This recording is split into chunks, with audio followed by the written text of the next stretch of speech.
Unidade 4, Ser Humano e Saúde. Aula 20.2, conteúdo: poluição sonora. Habilidades: entender sobre poluição sonora e as características do som. Caracterizar onda sonora como um tipo de onda mecânica que impressiona nosso sentido de audição.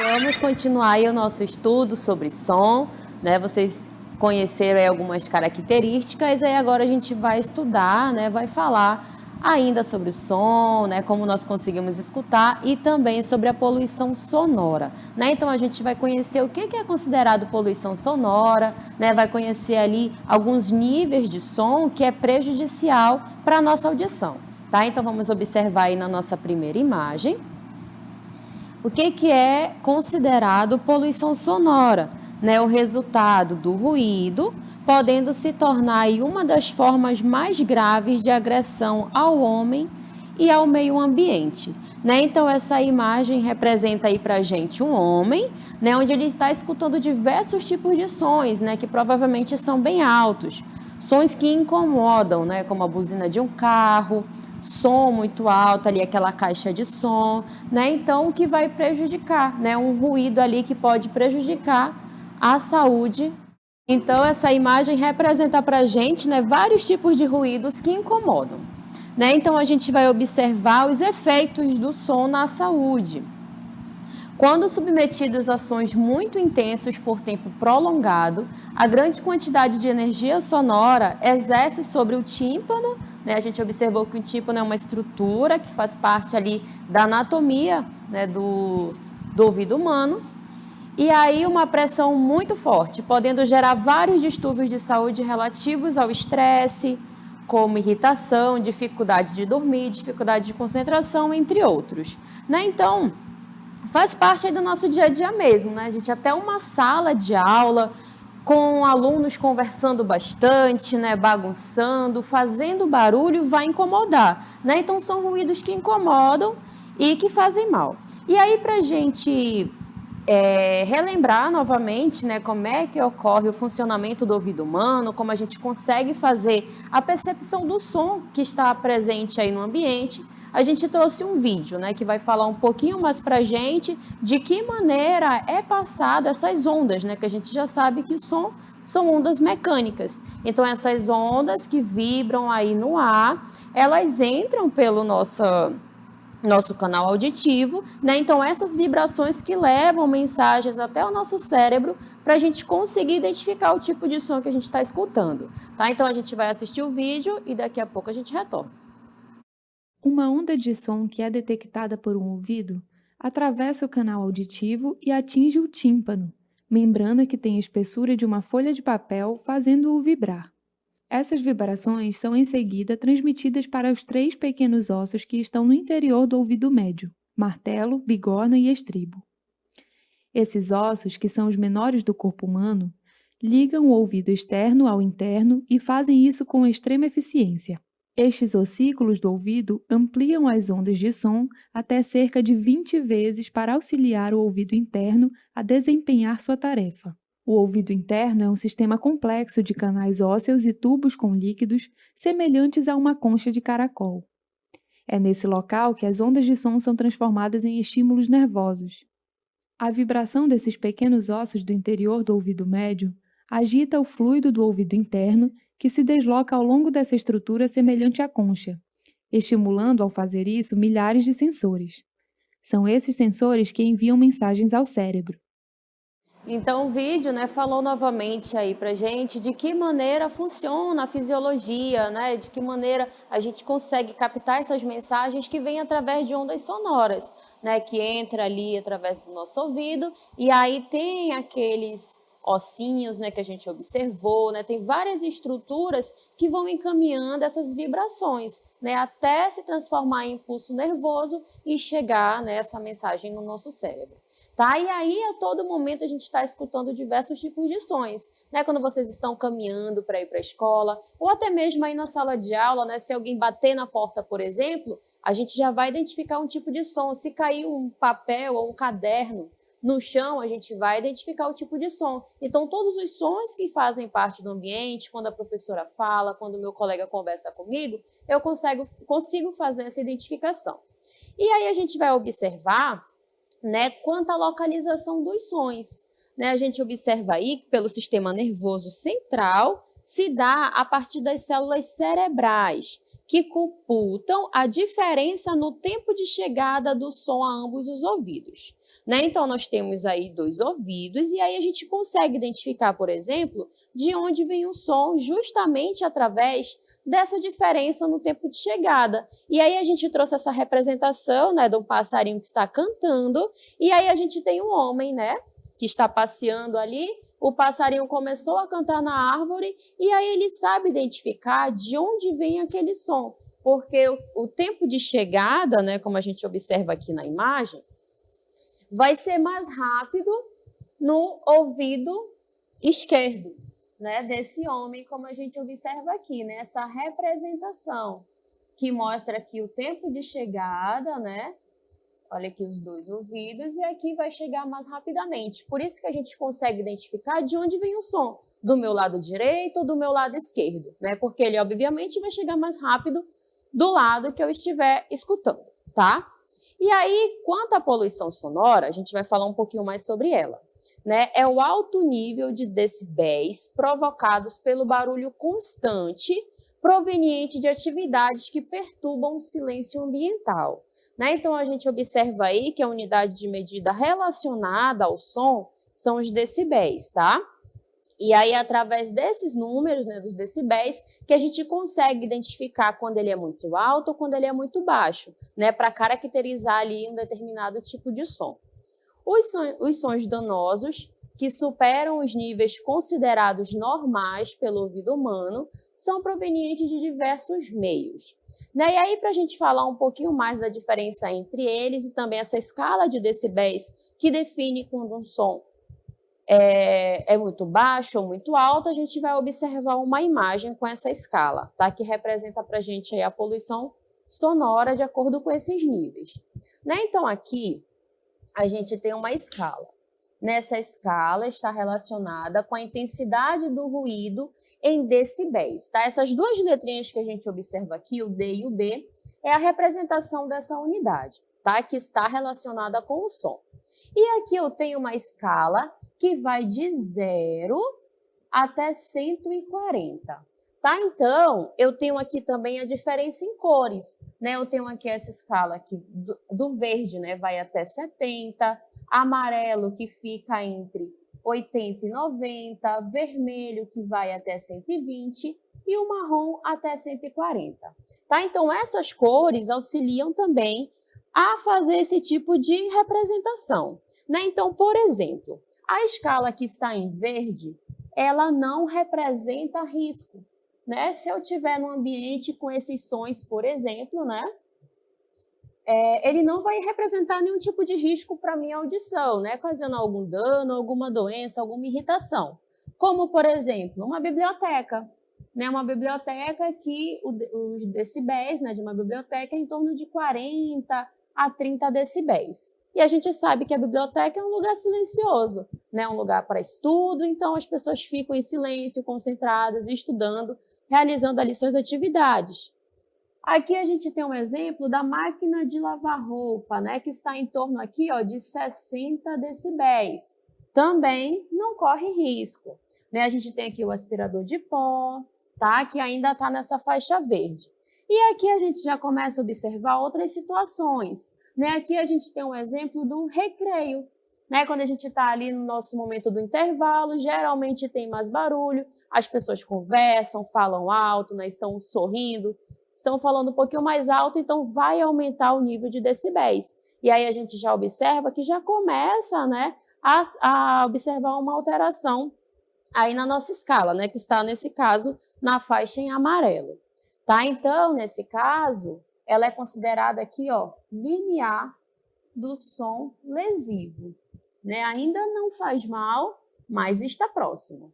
E aqui a gente tem outros exemplos, né? Já chegando aqui, ó, na faixa em vermelho. Uma serra mecânica, né? O barulho aqui de uma serra mecânica. já é considerado perigo, né? Como a gente observa aqui. Perigo com sons lesivos. E aqui no topo, né, eu tenho um avião, quando vai decolar, com 130 decibéis, né, uma explosão com 140 decibéis, que já é considerado sons excepcionais. E aí, se o tempo de exposição for muito elevado nesse tipo de som, né, a lesão pode ser irreversível. Tá? Pessoas que trabalham, por exemplo, nessas pistas de decolagem, elas utilizam um aparelho, né, que protege ali a audição, né, que são protetores auriculares, que é justamente para baixar o nível, né, desses decibéis e para não se tornar prejudicial, né, porque elas estão ali no ambiente onde o avião decola, né, e aí realiza aquele barulho muito alto. Só que como trabalham lá para evitar danos, eles utilizam, né, esses aparelhos, né, na verdade o protetor auricular, para auxiliar. E aí a gente vai conhecer agora outros termos relacionados aos sons, né, os diferentes tipos de sons. E o primeiro deles que a gente vai conhecer é a definição de timbre. Timbre é uma característica ligada à forma da onda, né? De que maneira é o formato dessa onda? Que permite distinguir o som produzido por diferentes fontes sonoras. Né? A gente sabe que existem diferentes fontes sonoras, né? Tem a buzina de um carro, tem um violão ali que está emitindo um som, tem um colega que está falando, e aí a gente consegue distinguir todos esses sons, né? O cachorro que está latindo, o passarinho que está ali realizando o seu som, e aí cada um é característica, a gente consegue fazer essa identificação. E aí essa característica, né, o timbre que está relacionado com a forma da onda, funciona como se fosse uma impressão digital de um som. Né? A gente tem aí a nossa impressão digital, se a gente for conferir com todos da nossa sala, a gente vai perceber que são diferentes, cada um tem a sua impressão digital. E o som é da mesma forma. Né? Então observem aí que a gente trouxe 3 representações para vocês, para a gente verificar o formato, né? A forma da onda, por exemplo, quando a gente compara ali uma voz, né? Que a gente vai observar aí na nossa próxima imagem, quando a gente compara aí uma voz com o piano e o som que sai de um violino, por exemplo. Né? Então, a gente tem aqui a representação dos 3, né? Diferentes fontes de som, né? Aqui, ó, uma voz, um piano e um violino. E aqui a gente tem a representação das ondas, né, que a gente estudou também na nossa aula de ontem. Né? A gente viu que a onda é uma perturbação, né, que acontece ali, e aí a gente observa esses movimentos, né, que são realizados para fazer essa identificação. E aqui a gente observa, ó, que cada uma delas vai ter um formato diferenciado. E é justamente isso, esse formato que a onda produz, é que a gente consegue distinguir os sons. Né? Se tocar ali um piano, um violino, ou se alguém falar, a voz, né, é representado por diferentes tipos, formatos de ondas, né? E aí essa característica é denominada timbre, tá? Então o timbre está relacionado com a forma da onda, que vai diferenciar diferentes fontes, né? Aí como a gente observou na nossa imagem. Além do timbre, a gente vai conhecer também sobre a altura. A altura está ligado apenas à frequência da onda sonora, né? Então, quando a gente fala em altura, a gente vai sempre relacionar com frequência, tá? A frequência da onda sonora. E é a qualidade do som que permite à orelha distinguir um som agudo de um som grave, né? Então, a gente tem aqui, ó, 2 representações. Essa aqui de cima representa para a gente um som grave e essa aqui representa um som que é agudo, tá? E aí eu tenho aqui, ó, a representação da onda. Né? No caso do som que é grave, né, principalmente ele é aquela voz masculina, né, que tem um som mais grave, a frequência ela é mais baixa. Né? Observem aqui, ó, a representação da onda, né, que identifica aqui para a gente que essa frequência é mais baixa. Se a gente comparar com o som agudo, a frequência, ou seja, a repetição de ondas aqui, ó, ela é mais alta. Né? Se eu for considerar aqui uma escala, a gente verifica que a quantidade de ondas de uma para outra é diferente. Né? Essa aqui tem mais e essa aqui tem menos, né? Por isso que ela é considerada mais baixa e essa aqui mais alta. E aí a quantidade dessas frequências, né, como a gente observa, é o que vai diferenciar um som agudo de um som grave, né? O som agudo geralmente é aquele som com a voz feminina, né, para a gente relacionar um pouco melhor, e grave é aquela voz masculina, tá? Então, tem essas duas diferenças, tá? A frequência está relacionada com o som agudo e o som grave, né? No caso do som grave, a frequência é mais baixa, e do som agudo, a frequência é mais alta, tá? E aí a gente trouxe para vocês também, né, além dessas definições que estão relacionadas com o som, que é a altura, o timbre, a frequência, a gente trouxe para vocês uma escala que representa aí o som que nós conseguimos ouvir, né? Então aqui, ó, a gente tem um gráfico que mostra aqui para a gente diferentes espécies, diferentes animais, né? A gente tem aqui o morcego, tem o gato, o cachorro, o golfinho e o ser humano. E aqui a gente observa, né, que nessa escala a gente tem essa unidade aqui que é o Hertz e a gente observa duas cores para cada animal. Eu tenho uma cor em rosa, que significa o som produzido por esse animal numa determinada escala, e tem os sons que são audíveis, ou seja, aquele animal consegue escutar né, os sons audíveis através de uma outra escala.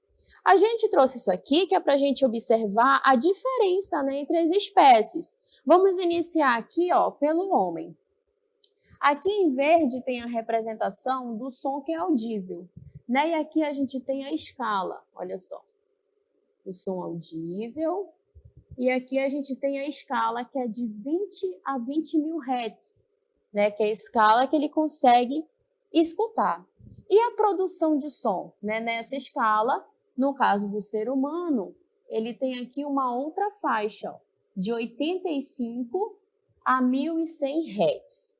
E se a gente for comparar, por exemplo, com o cachorro, né? A gente observa que o cachorro, o som audível dele é de 15 a 50 mil, né? Então, ele vai escutar frequências, por exemplo, que a gente não consegue, tá? Então, o que relaciona, o que diferencia aqui também são as frequências produzidas, tá? E aqui o som produzido de 452 a 1080, tá? Então, aqui a gente observa a diferença, né? Não é, o que eu escuto é diferente, por exemplo, do que um cachorro, né? Ou um gato, ou um golfinho. Diferentes espécies, né? Produzem sons diferentes e também escutam diferentes, tá? E o que vai diferenciar é justamente essa frequência, tá? Esse Hertz que a gente observou aí. Além disso, né, a gente vai relembrar também um termo que foi estudado, né, com a professora Sara, né? Ela falou para vocês sobre o eco, né? Vocês viram até o eco ali na caverna, e a gente trouxe novamente a definição do eco, que está relacionado aí com o som que é produzido. Então, o eco é um som que pode ser ouvido por reflexão após a produção do som original, né? Então, eu tenho aqui a representação aí desse homem que está falando, né? E aí, quando ele fala, ele emite um som. E aí, o que acontece? A gente observa ali em vermelho uma barreira, né? Como se fosse uma barreira. Então, o som produzido, ele bate nessa barreira e retorna, né? Esse retorno do som, que é o eco, é a reflexão, tá? Então, tem o som original, que é emitido, tem uma barreira que faz com que esse som retorne através dessa reflexão e a gente considera, né, esse fato como eco, tá? Vamos observar também algumas características relacionadas à fala, né? Porque a fala, quando nós falamos, né, nos comunicamos, a fala está relacionada com a produção de som, né? Então, o que acontece? Nós temos aí órgãos, né, que fazem parte e que auxiliam esse processo, é claro, né? E a gente vai perceber que a fala, ela está bem relacionada com o nosso sistema respiratório, né? Porque quando nós inspiramos e expiramos, nós estamos levando o ar para dentro dos pulmões e estamos expirando o ar dos nossos pulmões. E aí, esse processo, né, de inspiração e expiração, o ar quando ele volta dos nossos pulmões, ele passa ali por uma estrutura, né, que é chamada de laringe, e nelas se encontram membranas, né, que são as pregas vocais. E aí essas pregas vocais, elas vibram com o movimento desse ar. E aí é essa vibração que está relacionada com a fala. Aí, além da fala, né, nós trouxemos também mais informações sobre a audição. Né? A gente vai observar novamente uma imagem que representa a anatomia, né? E aí as ondas sonoras, como a gente já viu desde o início da nossa aula, elas entram pela orelha, né? A gente tem aqui a representação da orelha e chegam ao canal auditivo. Aqui a gente tem várias estruturas que estão relacionadas aqui com o processo de audição, né? Anatomia. A gente observa esse canal, né? Quando ele chega aqui na orelha, tem aqui, ó, esse canal por onde essas ondas passam. E aqui a gente observa a presença daquela membrana, né, que é chamada de tímpano. E aí essa membrana vai vibrar, né? Então a maioria dos movimentos que acontecem aqui são vibratórios, né? Quando a onda passa, vibra a membrana e depois vai vibrar ali os ossinhos que fazem parte da anatomia da nossa orelha. E aqui a gente observa o nome deles, ó. Martelo, bigorna, são ossinhos bem pequenininhos que estão presentes aqui, tá? E depois, né, que ocorre o processo de vibração desses ossinhos, ocorre também a vibração dessa estrutura, que é chamada de cóclea. Só que nesse caso, dentro da cóclea tem um líquido, tá? Esse líquido vai vibrar dentro dessa estrutura. E aí ocorre a formação, né, na verdade, impulsos nervosos que levam todas essas informações, né, através dos nervos que estão relacionados aqui na anatomia até o nosso cérebro, né? Parte do nosso cérebro que está relacionada com o processo de audição, tá? Então a gente trouxe novamente aí a imagem que mostra aqui pra gente, né, a anatomia da orelha com as estruturas, né, que fazem parte e o caminho por onde essas ondas percorrem, né, chegando aqui na orelha, né, passando por estruturas, né, que vibram, como tímpano, os ossinhos, como martelo, bigorna, o líquido presente dentro da cóclea, até essa informação chegar lá no nosso cérebro para fazer a interpretação e identificação desse som, tá? Então, conhecemos um pouco mais sobre o som, vimos algumas características relacionadas a ele, né? Vimos um pouco da anatomia também relacionada ao som, como a fala,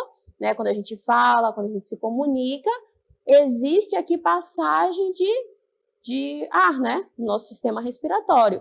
E aí a vibração das pregas vocais que estão presentes aqui, ó, na estrutura da nossa laringe, que faz com que a gente consiga, né, realizar aí a fala.